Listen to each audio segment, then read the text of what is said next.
Hi and welcome to Movie Butcher. In this video, I'm going to take a deep dive into the movie Barbarian. Despite the film receiving a mixed reaction since its release, I'd say it's one of my favourite films of 2022. I had no idea what to expect going into it. The trailer gave nothing away and actually threw people off the scent, leading us to believe that it was just another haunted house movie. If you've seen it, you either love it or you hate it. There doesn't seem to be too many people on the fence. And so, because of this divide in public opinion, along with its commercial success, I'd say it should be categorised as a cult movie. But is it a cult classic of the horror genre? By the way, if you haven't seen the movie yet, spoiler alert.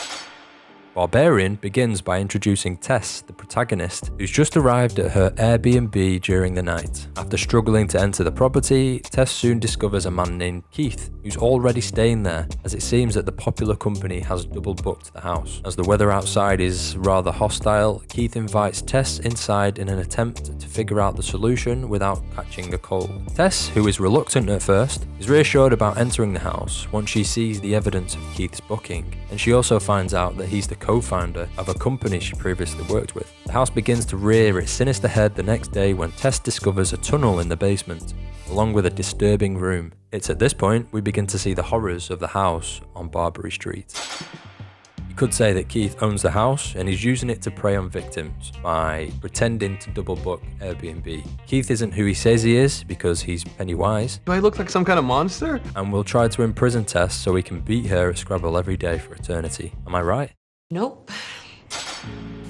The entire first act could be classed as a complete movie in itself. You have the creepy house, the vulnerable woman, the Norman Bates character, and the makings of a romantic drama about two people whose worlds collide thanks to the incompetence of big tech. But really, it's only a setup for the most shockingly brutal and unexpected twist, as Keith has his brains emptied by the bare hands of a terrifyingly unkind troglodyte, rounding off the first act. Now we just have to know what the is going on. Watch your profanity. Director Zach Cregger, whose previous work was the cult TV show The Whitest Kids Alive, has a style that is firmly rooted in the dark satirical comedy of modern social and political topics. In Barbarian, Cregger seeks to redefine all the common tropes of the haunted house B-movie, and as a result, creates a witch cauldron of fresh ideas and themes that are cleverly tied together with compelling effect. He plays on those common tropes that we're all accustomed to now, to such an extent we enjoy its pace as both a comedy and a horror.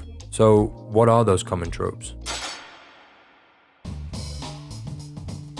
In most horror movies, we roll our eyes and scream for the characters to do the exact opposite of the choices they annoyingly make. In Barbarian, the writer identifies this issue by exploring how both male and female characters respond differently when faced with danger. I take issue with that statement. This dialogue scene serves as a foreshadowing of the events ahead, while also preparing you for the world according to Tess. The world's different for you. Guys get to blast that way through life, making messes. Girls have to be careful.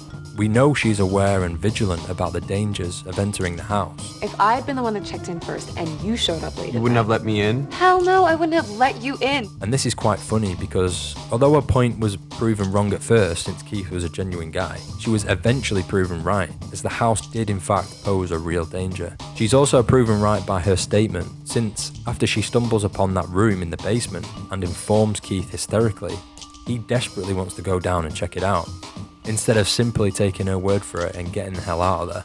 If he had, they could have lived happily ever after.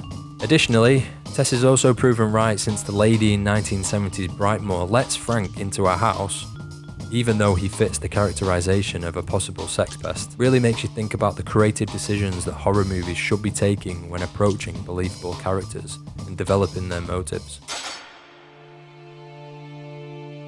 Although Keith's characterization could be considered a common red herring of horror movies, it's his conversation with Tess that adds that extra sauce to the complexity of his character, which makes him even more useful to the story and its themes. After he's proven his credentials and relaxed into the situation, he reveals what's actually the catalyst for the journey that Tess will embark on. Are you gonna stay locked into some fucked up toxic dynamic that somebody else picked for you? Or are you gonna move on? At first, this could be seen as a throwaway romantic movie line, but really, it's a sign of the classic herald archetype who assists the hero in their journey, Even if that means that you may get your heart ripped out of your chest all over again. inadvertently introducing a new threat that stands between where the hero is now and where they hope to be. Keith sees Tess is dissatisfied with her current predicament. Why is it always the girls who get their hearts ripped out in these things? Girls can rip.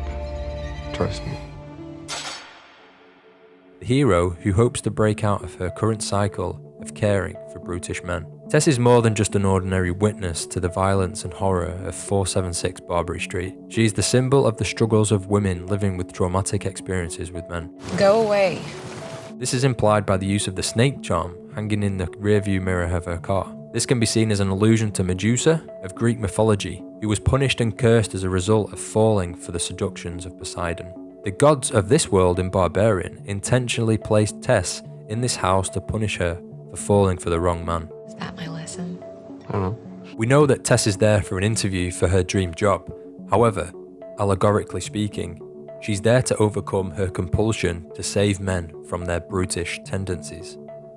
What's more, this idea is also reinforced by the book that AJ finds in Tess's luggage. The book is Jane Eyre, and tells the story of a woman who struggles through life as a result of her vile and abusive aunt. The book holds strong themes such as intrinsic value and belonging, which can also be seen as a struggle of Tess's. But despite the movie making us root only for Tess's positive character arc, in the end, it's actually the tragic nature of the troglodyte which seems more appropriate to the story of Jane Eyre. Every hero needs an ally on their journey, and usually, even though they're categorically aware of this, in Barbarian we're led to believe that the mother is the evil one, since she brutally murders Keith during Act 1. However, despite torturing Tess with disgusting breast milk, she's actually just interested in nurturing Tess, and only turns aggressive when refused this level of care. It makes sense since when we see images of scary creatures chasing a character down a dark tunnel, we believe they're evil and should be sent back to hell, another common trope. But the mother is in fact trying to help Tess, and it is in Tess's realization and acceptance of Mother's motivations that preserves her life. Further to this, during the outrageous scene on the water tower, where Tess is thrown off, Mother dives after her to save her life by sacrificing her own. You feel for the mother at this point, as does Tess, because you've learned her tragic history and empathise with her as being just a product of evil inbreeding, rather than evil itself. In the beginning, we view all the characters in different light, apart from Tess, who stays on an even keel throughout and acts as a catalyst for the reveal of the mother's true origin. Tess couldn't have succeeded without the help of the mother. Also, by the end, you realise that Keith was probably murdered because he was grabbing and yelling at Tess to leave the tunnels, causing the mother to defend Tess. There's a lot of bad dudes out there, and it sucks. It's rare we get a believable origin of a soulless creature in the Haunted House movie. Mother Trog was created by the evil acts of Frank. He used to bring women down there, and then he started making babies with them, and babies with the babies. And you make a copy of a copy of a copy, and you end up with something like that. And in order for him to pull this off without being caught, he built a tunnel system deeper into the dark depths of the earth under Barbary Street. Frank puts on a good show during his origin story. He acts normal, and even before we know what he's done, we can see he's a creepy character, and that we'd never let him into our home unattended. Yet this was the 1970s, and as society began to change, that's when he hid deeper into his house along with the evidence of his crimes. In modern times, we're much more vigilant when it comes to strangers, even our own neighbours. This is a very common trope in horror movies, but we gain something extra to the overall theme during this sequence into Frank's history, which I'll touch on a little later. AJ is another complex villain, a hotshot Hollywood writer who makes us laugh when he prospects or talks to his mother. Yeah, bitch. Although a similar red herring to Keith, there's no denying that AJ deserves what he gets as a result of his selfish actions during the climax of the film. He's accused of sexual abuse and can be seen as a reference to the #MeToo movement, so we are dubious about the accusation at first since we view AJ as a genuine bloke and a suitable ally to Tess. This impression is eventually twisted when he partially admits he did in fact go too far. She just took some convincing is all. That's it. Okay, but what the fuck does that mean? Drunkenly phoning the victim to apologise, which is basically an admission of guilt. So we know he's a piece of shit, but there's still room for a redemption arc as he delivers a heartfelt soliloquy. Can't change what I've done. I can just try and fix it. I'm gonna fix it. Only to immediately revert back to his reckless brute mode, which subsequently leads to his death, literally at the hands of Mother Troglodyte.